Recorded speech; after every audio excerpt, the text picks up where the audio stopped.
Oke guys, welcome back to Daily Charting with Toshi, di mana kita akan daily chart your favorite cryptocurrencies. Oke, dan sekarang kita masuk ke DCWT sesi kedua. Di mana di sesi kedua ini fokus kita akan lebih ke pembahasan komen dan juga charting altcoins ya. Nah, tetapi sebelum lupa, gue langsung ingetin aja di depan bahwa nanti malam jam 10 kita akan keluar satu data penting, tapi data pentingnya nggak main-main ya.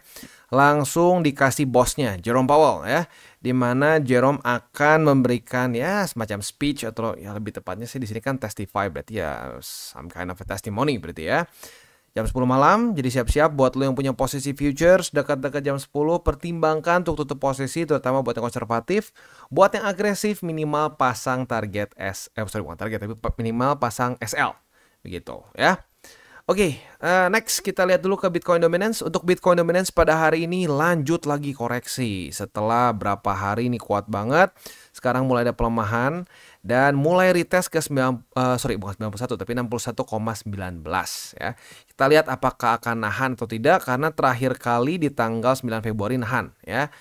Nah, ya tinggal kita lihat aja faktanya ketahan atau enggak. Tapi gua akan remind ya, karena biasanya kalau udah mulai turun begini Bitcoin Dominance akan keluar lagi tuh dukun altcoins ya. Gua harap bagi elu yang sudah nonton DCWT secara rutin udah nggak kena lagi ya sama yang begituan begitu, karena ya ujung-ujungnya yang teriak-teriak altcoin season tuh apa sih? At the end of the day akan nge-spill ceritanya, nge-spill portofolio mereka for a price. Nah, jadi jualan kelas intinya. Hati-hati ya, udah banyak yang kena kemarin, sekarang jangan kena lagi begitu, karena itu cara paling gurih ya untuk jualan kelas. Altcoin season, gua tahu mana yang bakal ngepump. Pas udah ngedam tinggal disuruh diem. Ya. Jadi tetap 60-40 atau 70-30 ya. Jadi lu tetap masih punya chance, lu tetap masih punya akumulasi alts, tapi dengan rasio yang bertanggung jawab lah kasarnya. Jadi kalau sampai terjadi volatility yang ekstra, nggak akan terlalu parah minusnya begitu ya. Jadi sekali lagi TCI itu nggak anti altcoins, boleh punya altcoins tapi dengan rasio yang tepat, karena resiko altcoins itu akan selalu lebih besar dibandingkan dengan BTC begitu ya. Oke, beres remindernya ya. Ini buat elu yang memang tukang nonton TCI setiap hari, mungkin udah hafal, udah mungkin bisa sekaligus udah sambil nge-recite bareng kali ya kata-katanya, karena nggak akan terlalu beda jauh ya. Ini hanya reminder lagi aja supaya tidak kena kebiasaan buruk, yaitu kemakan janji manis dukun ya. Oke, langsung aja kita masuk ke komen. Yang pertama dari Michi ya. Terima kasih Bang, berkat TCI saya bisa sadar atas ramalan dukun-dukun itu ya.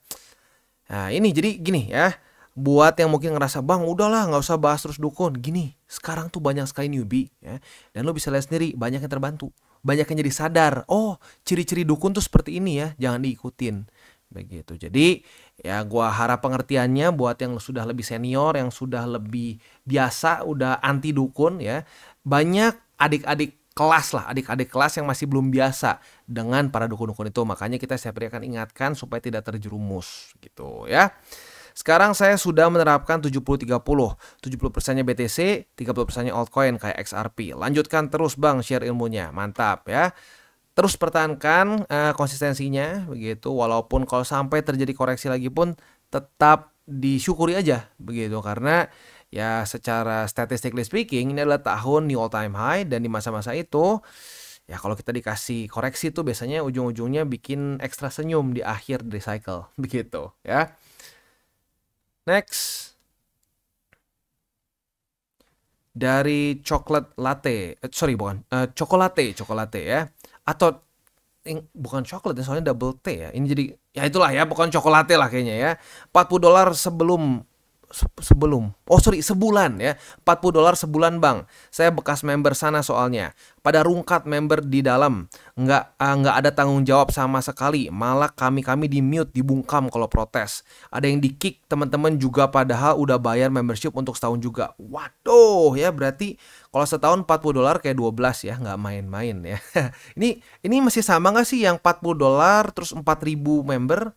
Ya kalau itu gila berarti ya. Kemarin gue udah sempat ngitung, $40 kalau 4.000 member itu berarti sekitar 160.000 USD ya. Itu lo kaliin aja 16.300, itu miliar loh sebulannya. Ya jadi kalau ditanya kenapa orang masih suka bikin grup VIP begitu ya, dengan janji-janji gila yang nggak make sense ya, karena banyak yang mau bayar begitu. Nah setelah udah bayar ternyata udah tidak sesuai, udah rungkat yang nggak kira-kira, tinggal di mute begitu ya. Jadi ya hati-hati, jangan mau lagi kemakan dengan janji-janji manis. Jangan mau denger gua spill ya dengan harga sekian, kampret lah itu ya. Ya semoga nggak terlalu parah untuk lo, karena gue sempat lihat ada beberapa yang minusnya tuh nggak main-main ya. Klaimnya ada yang sampai ratusan juta, bahkan ada yang miliaran rupiah. Aduh ya, sayang ya. Coba kalau beliin BTC 7030 gitu ya, udah senyum-senyum aja tuh sekarang pasti. Oke, next dari Hardi Handayani. Tarif Mbak Dukun sebelah. Waduh, ini semuanya keluar tarif nih. Wah, satu gila nih, ngumpulin curhatan lagi nih ya. Tarif Mbak Dukun sebelah 17 juta per tahun. Jadi per bulannya 1.417.000. Katanya masih murah. Di luar negeri 30 juta per tahun katanya ya. Wah, ini lebih gila lagi ya. Ini kan 40 dolar tuh berarti berapa sih?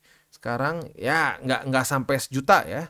Nggak sampai sejuta. Ini sebulan 1.417.000. Wah, gila ya, cepet kaya itu makanya. Jadi kalau ditanya, kenapa dukun masih jualan kelas? Padahal kalau dia udah tahu market mau majunya gimana, harusnya dia udah orang paling kaya dong. Ya jawabannya kenapa? Karena jualan kelas tuh cuannya nggak main-main begitu. Ya, oke. Ya intinya sih jangan ikut-ikutan yang begini-beginilah ya. Buang duit. Sayang, duit 17 juta setahun mendingan dipakai buat beliin BTC gitu ya. Next. Dari apa ini? Iqbal Itme mungkin ya. Iqbal lah kayaknya ya. Mak Toshi, terima kasih ilmu kriptonya. Gua newbie, ilmunya daging semua. Tiap hari gua tonton ini channel. Semoga berkah bang. Thank you ya. Satu yang gue belum ngerti. Penggunaan Fibonacci itu buat apa bang? Karena gua megang koin Tron, pas crash koinnya kagak turun drastis. Jadi mau ngitung kapan TP yang ideal buat nih koin kalau pakai Fibonacci. Terima kasih bang, salam tabur tuai. Jadi Fibonacci itu sebenarnya satu sequence yang suka ngulang-ngulang, dan bukan cuma untuk trading ya, tapi dalam dunia gitu. Nah makanya sering ada disebut Fibonacci sequence ya. Lo kalau pengen pelajari lebih dalam boleh, dan itu nggak tahu kenapa rasio itu tuh terlihat ideal dan juga terlihat proporsional begitu. Bahkan sampai art pun banyak yang menggunakan Fibonacci. Nah untuk Fibonacci dalam trading kita bisa ada satu indikatornya lah ya. Nah kita bisa di sini ya, lebih tepatnya mungkin apa ya? Itu tuh sebentar. Gua udah lama, jujurnya gue udah lumayan lama nggak pakai ya. Oh di sini sorry, gue saking lamanya ya. Nah ini Fib retracement ya. Jadi retracement ini kita bisa tarik misalkan. Kalau ya kita ambil contoh sini lah ya, yang kecil-kecil aja. Nah dari sini ke sini. Nah dari retracement ini akan ada level-levelnya. Nah di level-level ini akan ada banyak yang berdebat mana yang paling kuat. Ada yang bilang enggak, bukan level 0,786, enggak harusnya 0,618. Itu setiap level ada campnya masing-masing ya, ada fansnya masing-masing, udah kayak bola aja begitu ya. Tapi intinya in theory dia akan berhenti di salah satu ya retracement ini. Jadi kayak semacam support dan resisten. Tapi kalau gue pribadi nggak terlalu sering pakai untuk Fibonacci ini. Kenapa? Karena ya gini ya, orang akan banyak berdebat. Enggak, tariknya harus dari wick ke wick, bukan dari body close ya. Enggak, harus dari body, salah ya. Jadi seringkali subjektif begitu ya. Dan ya gua sih sebisa mungkin ya cari yang paling paling objektif aja apa-apanya begitu. Tapi kalau mau pakai sih boleh-boleh aja. Gua juga kadang-kadang bisa pakai, apalagi kalau misalkan kita ngomong proyeksi ke depan gitu ya. Kita pengen ngelihat misalkan possibility resisten yang masih belum ada secara strukturnya. Nah itu mungkin boleh pertimbangkan untuk pakai Fibo ya. Salah satu caranya kayak gini. Kita ambil cycle sebelumnya nih, bear market. Jadi dari pucuk di sini ke bottom di 2022 ya. Nah di sini kan ada level-levelnya nih. Nah ini bisa dipakai untuk menjadi resisten atau target ya, buat lu TP juga bisa begitu ya. Jadi ya penggunaannya kurang lebih seperti itu. Jadi kita cari si retracementnya lah kasarnya begitu ya. Nah kayak contoh di sini ada nggak sih ngaruhnya? Ada nih, kayak lu bisa lihat di sini ya. Level berapa nih? 1 ya. Beberapa kali nahan ya. Jadi memang ada korelasinya, tapi yang mungkin kadang-kadang gue nggak terlalu sering pakai tuh untuk yang lebih short time frame tuh, karena gue lebih prefer pakai struktur. Menurut gue lebih efektif begitu. Tapi sekali lagi ada kegunaannya kalau misalkan kita pengen ngelihat wah cycle ini kira-kira resisten besarnya di mana. Nah, ada di sini di 156, ada juga di sekitar 200.000 dan juga yang paling tinggi ada di berapa nih? 243.000 begitu ya. Oke. Itu kurang lebih gambarannya ya. Next. Dari Parabolic Czar, dukun sering mengklaim akurasi 99%. Nah, sekarang kemana tuh akurasinya saat ini? Yang ada para dukun nyuruh cut loss katanya ya. Ya, memang itu kan salah satu red flag dari dukun ya. Jadi kalau dukun bilang dirinya paling akurat, wah kita 99% bener dan seterusnya. Nah, itu justru ciri-ciri ya. Itu kayak bau tai itu ya. Wah, ciri-cirinya ngomong nggak pernah salah, selalu akurat. Nggak ada orang yang selalu akurat begitu ya. Warren Buffett aja salah, ya Warren Buffett salah, Ray Dalio juga bisa salah, semua bisa salah. Nah, ini siapa bisa bilang akurasi 99%? Nah, itu udah jelas dia pengen jualan begitu kan supaya meyakinkan begitu. Karena tidak ada kecap nomor 2 dong, semua kecap nomor 1. Ya, tapi nggak, faktanya kalau semua nomor 1 berarti nggak ada yang nomor 1 beneran dong. Nah, ya itu sedang menjual ludah aja kalau seperti itu. Ya, jadi salah satu ciri-cirinya dari grup-grup dukun adalah mengaku mengklaim bahwa mereka nggak pernah salah, akurasi 99%. Kalau sampai salah ya, nanti lu akan digaslight oleh para panglimanya ya. Karena setiap dukun-dukun itu ada panglimanya biasanya ya. Gue berapa kali dulu waktu awal-awal belajar kripto, belajar forex gitu ya. Itu selalu grup-grup VIP itu ada panglima-panglima yang harus jago nge-gaslight gitu. Jadi kalau lu ada pertanyaan objektif misalkan, gue dulu nih, ini gue curhat aja sedikit ya, bukan curhat lah, gue cerita sedikit nih. Waktu zaman gue masuk sempat ke grup dukun lah waktu awal-awal belajar ya. Jadi awal-awal diajarin A nih, wah caranya begini, ada aturannya, wah dari atas sampai bawah ribet, panjang lebar ya. Ya tapi lu udah tahu kan, gue memang orang tipenya, oke, gue ikutin ya. Taunya tiba-tiba berapa bulan kemudian ngomong kebalikannya. Gua kasih lah catatan gua, lalu bilang catatannya begini, di gaslight gua. Apa maksudnya? Ya, dari mana lu catatan ini? Ya, lu jangan bikin-bikin sendiri. Wah, dibacotin ya. Wah, ini suhu kita tuh lagi mau ngetes kita. Kita percaya nggak sama dia?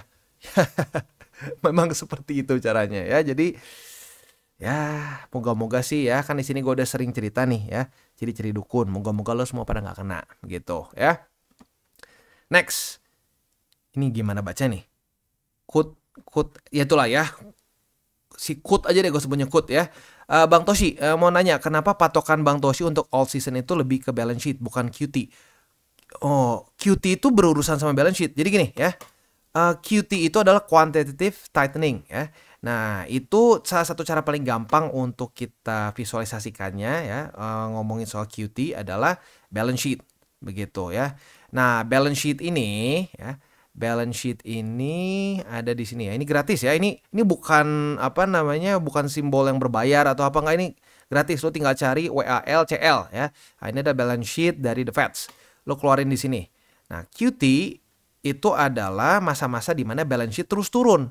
Makanya disebut quantitative tightening. Nah, ini kan berarti ya tightening kan, ngecilin terus deh ya. Nah, dia masuk ke dalam masa-masa QE ya, atau di end of QT itu saat dia mulai minimal ngeflat dulu deh ya. Ngeflat dulu ya, udah ngeflat baru masuk ke QE. Begitu ya. Selanjutnya apa nih? Saya nanya karena monetary policy report yang kemarin dikeluarkan ngehint kapan kurang lebih ekspektasi end of QT yang ditunggu-tunggu semua pelaku pasar. Namun penganalisa di sebelah bilang bahwa dari reportnya Fed tidak akan reinvest di MBS tapi Treasury bills sehingga balance sheet cenderung akan tetap turun begitu. Nah ya kalau ini terus turun ya, historically speaking lo bisa lihat saat ini terus turun orang akan cenderung nggak berani masuk ke alts begitu. Karena kenapa? Lu resikonya terlalu gede saat kurang liquidity. Udah sesimpel itu aja. Tapi saat balance sheet mulai naik, apalagi kalau interest rate makin turun ya.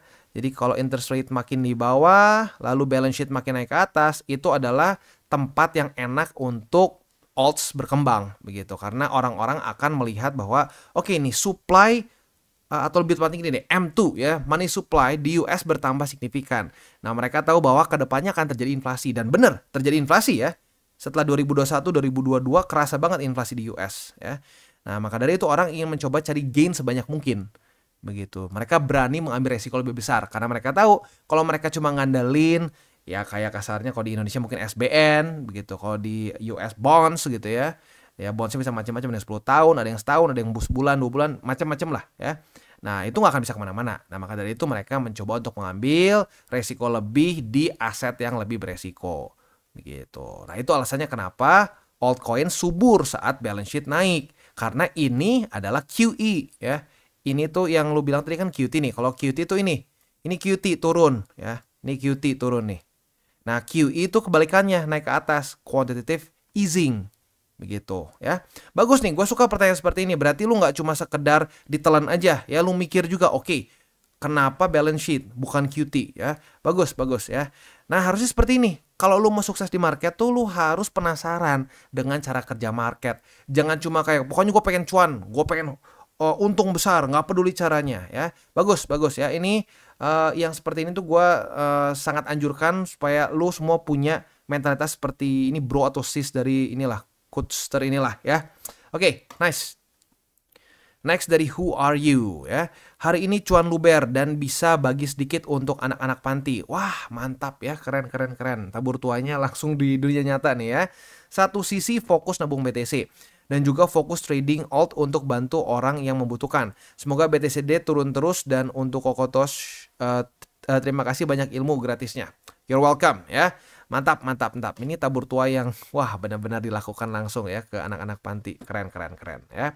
Ya semoga ya kalau gue pribadi sih kan gue juga punya alts ya. Ya gue juga pengen aja altcoin season. Tapi yang gue nggak suka tuh orang nebak-nebak kapan terjadinya. Nah ini datanya belum menunjukkan terjadi altcoin season ya kita jangan ngarang aja gitu sih. Ya kalau gue sih lebih ke itu aja permasalahannya ya. Ya kalau BTCD turun sih gue happy aja, orang gue juga punya alts kok ya. Kadang-kadang ada orang tuh suka ngerasain suka ngomong wah kayaknya TC itu ini Bitcoin Maxi enak aja. Enggak, gue juga punya banyak alts ya.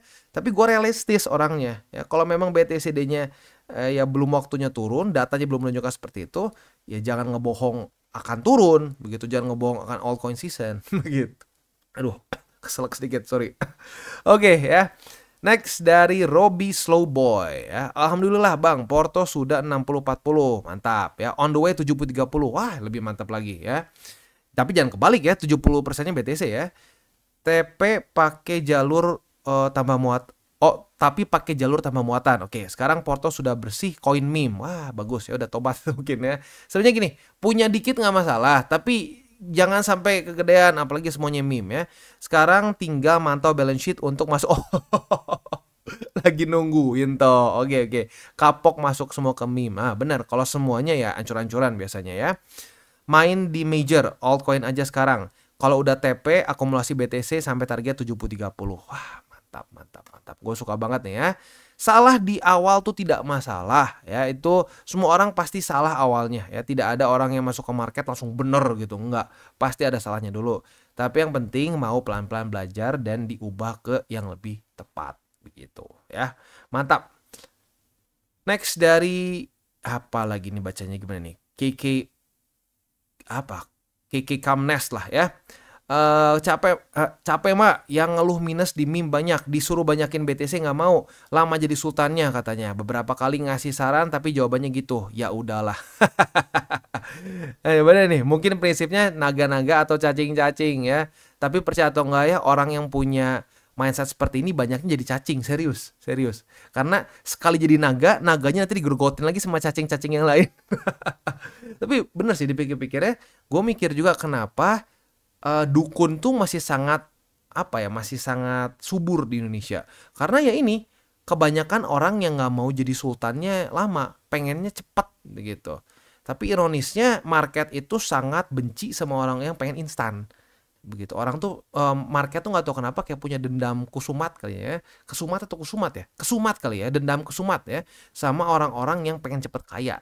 Yang cepet kaya tuh dibunuh terus di market. Begitu, digorok terus di market ya. Jadi ya yang penting gini bro, lu udah mencoba untuk menabur hal baik, lu udah mencoba untuk membenarkan mindset orang-orang yang keblinger.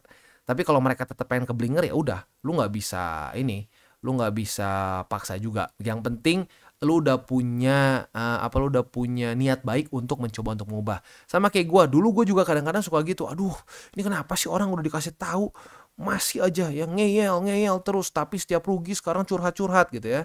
Sekarang gini, gue udah ngomong ke dia nggak mau, ya sudah. Pas curhat gue udah nggak mau dengerin. Gue udah nggak mau denger curhat lu. Gue udah bilang ya, gue udah bilang lu harusnya jangan begitu, lu lakuin yang udah, lu hancur ya jangan curhat ke gue gitu. Yang penting kita udah coba dulu di awal, dia nggak mau ya sudah. Kita udah mencoba untuk menabur hal baik dulu. Kalau tidak bersambut ya sudah, biarkan saja ya. Karena nggak bisa semua menang di market, dan akan selalu ada tumbalnya di market ya. Di market itu zero sum game. Saat kita profit ya, saat kita mau mempelajari market, kita TP di tempat yang tepat ya, kita akumulasi di tempat yang tepat, itu ada orang yang kebalikan dari kita, ngejual di tempat kita beli dan beli tempat kita ngejual ya. Nah, tapi ya lagi-lagi tugas kita tuh nggak bisa bikin semua orang profit, nggak ya. Tugas kita adalah gimana kita sebisa mungkin beli di tempat yang tepat dan jual di tempat yang tepat juga. Nah, itu semua bisa terjadi kalau kita mau belajar gitu. Yang tidak mau belajar ya udah dapatnya begini lagi. Beli BTC, lama jadi sultannya. Oke, lu udah jadi sultan? Belum. Udah berapa lama beli meme? Udah 2 cycle. Haha, ya itu. Banyak yang seperti itu, serius ya.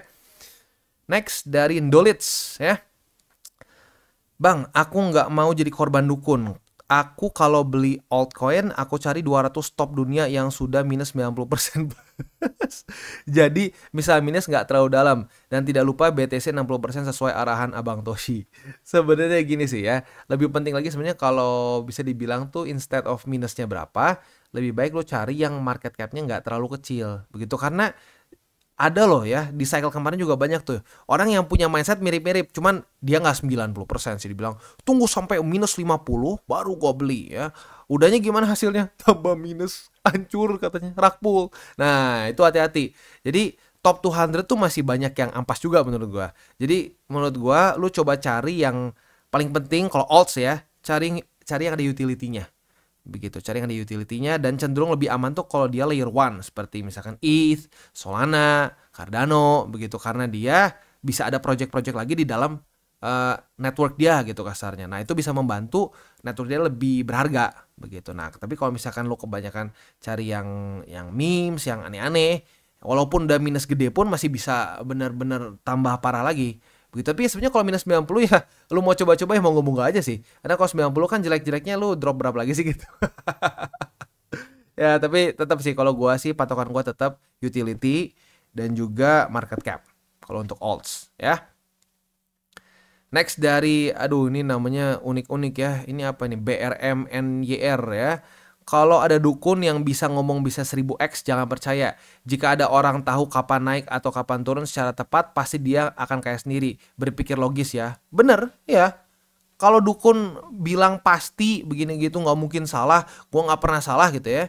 Ngapain dia harus menyebarkan cara berpikir dia ini gitu, dan harus bayar lagi konyolnya ya. Wah, gua tahu nih mana altcoin yang bisa 1000x. Gua spill dengan harga sekian. Buat apa harga sekian kalau memang dia tahu percis ya dia udah pasti kaya kan. Nah, buktinya dia masih belum kaya, itu bullshit. Begitu ya, bener, setuju banget gua ya. Next dari Day Replay ya. Serius baru sadar ternyata judul thumbnail Mak Toshi kalau hijau berarti market lagi hijau, kalau merah berarti market lagi merah. Serius, ini banyak yang nggak sadar ya. Oh, oke ya. Oh, iya dong kan ya, biar dapat ambience-nya gitu ya kasarnya ya. Kalau lagi bullish ya hijau, kalau lagi merah ya merah gitu ya. Oke, next dari Johannes ya. Makasih Kotoshi, puji Tuhan, berkat ikut saran Porto kembali hijau. Padahal cuma pegang 2 koin aja, BTC dan TAO ya. Ternyata penting sekali mengendalikan emosi dan rasa takut. Padahal TAO kemarin sempat sangkut dan hari ini TAO profit 14%. Ya itulah, kalau alts tuh memang bisa ekstrim volatile ya, makanya kita kasarnya kita kita bikin seimbang volatility-nya itu dengan BTC, karena BTC cenderung less volatile begitu ya. Next, beres ya. Oke, jadi kurang lebih seperti itu untuk komen kita pada hari ini. Selanjutnya kita masuk ke buy limit. Tetapi sebelum kita masuk ke buy limit, seperti biasa gua akan disclaimer dulu bahwa semua konten dari TCI bukanlah financial advice. Ini semua bentuknya adalah edukasi. Lalu bagaimana cara untuk mendukung TCI? Ada banyak caranya. Lo bisa like our video, bisa share our video, atau juga bisa menggunakan link referral kita di bawah. Dan sekarang kita akan dengar dulu pesan-pesan dari sponsor kita pada hari ini. Oke, today's video is brought to you by Bybit. Dimana di Bybit ini kita bisa melakukan berbagai macam hal ya, mulai dari yang newbie sampai yang sudah advance. Buat mungkin lo merasa bahwa aduh bang, gue masih nggak ngerti nih TA, gue masih nggak ngerti charting dan seterusnya, tapi pengen akumulasi, pengen DCA murni, bisa lo tinggal masuk ke sini one click buy, dimana lo bisa pilih lo mau pakai apa ya fiatnya, lo tinggal pilih juga asetnya apa ya. Misalkan lo pengen akumulasi BTC, misalkan setiap hari Senin jam 7 pagi, misalkan gue pengen akumulasi BTC sebesar 100.000 rupiah misalkan ya, lu bisa langsung lakukan di sini, bisa peer to peer, bisa Dana, Bank BRI dan lain-lain. Ini gila ya, bisa pakai BCA Mobile dan seterusnya. Jadi Bybit ini memang cocok banget buat orang-orang yang tinggal di Indo ya, bisa langsung pakai bank-bank yang memang sudah biasa kita pakai di Indo ya. Nah, buat yang intermediate sampai advance juga di sini ada spot, nah, dan juga ada leverage tokens, dan tentu juga ada derivatives trading, di mana kita bisa menggunakan kontrak yang USDT maupun USDC. Jadi di sini lo bisa pakai USDC ya, karena nggak semua exchanger bisa menerima untuk futuresnya pakai USDC ya. Dan tentu juga lo bisa earning bunga juga dari kripto lo dan lain-lain. Dan tentu juga di sini kita bisa melakukan copy trade ya, di mana copy trade dari Bybit ini sudah cukup terkenal ya, dan kita bisa mendapatkan keuntungan juga.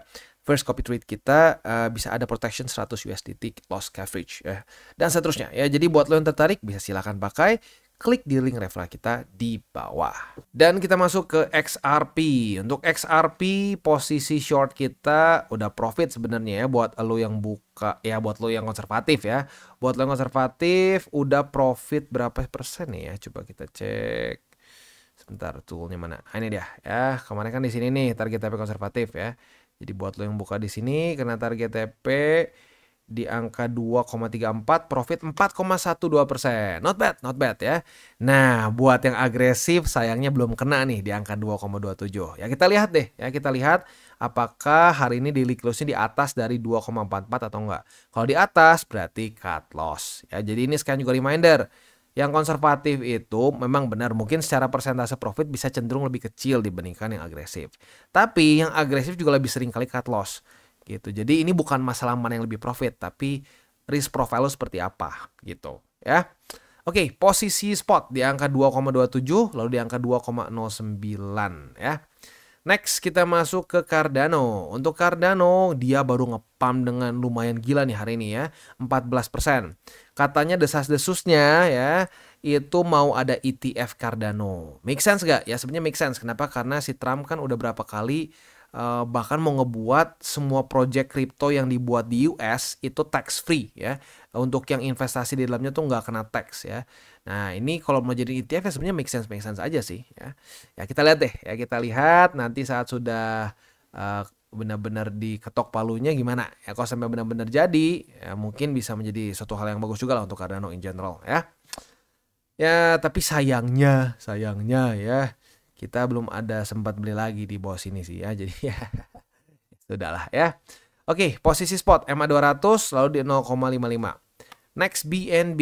Untuk BNB kita posisi longnya buat elu yang agresif. Oh enggak, sorry, kemarin kan Senin ya. Oh enggak, benar-benar. Berarti udah kena target TP nih.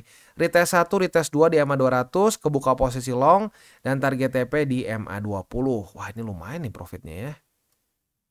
Wah, oke. 4,42% ya. Posisi spot EMA 200 ya, buat yang akumulasi situ juga udah senyum ya karena profit. Lalu di sini ada struktur baru nih ya. Struktur baru di angka berapa nih? Struktur baru di angka 568,71. Jadi EMA 200 terus 568,71 dan 550. Itu kurang lebih untuk DCWT sesi kedua ini. Dan kita tutup dengan 3 golden rules. Jangan pakai uang panas, jangan over leverage, berpikirlah jangka panjang. Dan yang terakhir, salam tabur tuai. Apa yang lo tabur akan lo tuai, jadi taburlah sebanyak mungkin hal baik. Oke guys, jadi itu adalah akhir dari segmen DCWT kita pada hari ini. Dan jangan lupa bagi kalian yang merasakan manfaat dari segmen ini, jangan lupa untuk share ke teman-teman kalian. Dan apabila lu pengen mensupport channel kita, ya TCI, jangan lupa untuk menggunakan link referral kita di bawah. Nggak wajib ya, tetapi apabila lu menggunakan link referral kita di bawah, ada macam-macam ya, dari Bybit, Huobi, Maxi, toko kripto, dan banyak lagi. ya. Ya, walaupun nggak wajib, tapi kalau menggunakan link referral kita, lu secara langsung membantu perkembangan dari TCI. Dan satu lagi, jangan lupa juga untuk join Telegram group kita, di mana kita bisa ngobrol-ngobrol santai mengenai dunia cryptocurrency secara dua arah. So, jangan lupa untuk like, subscribe, click the bell icon, and see you on the next video.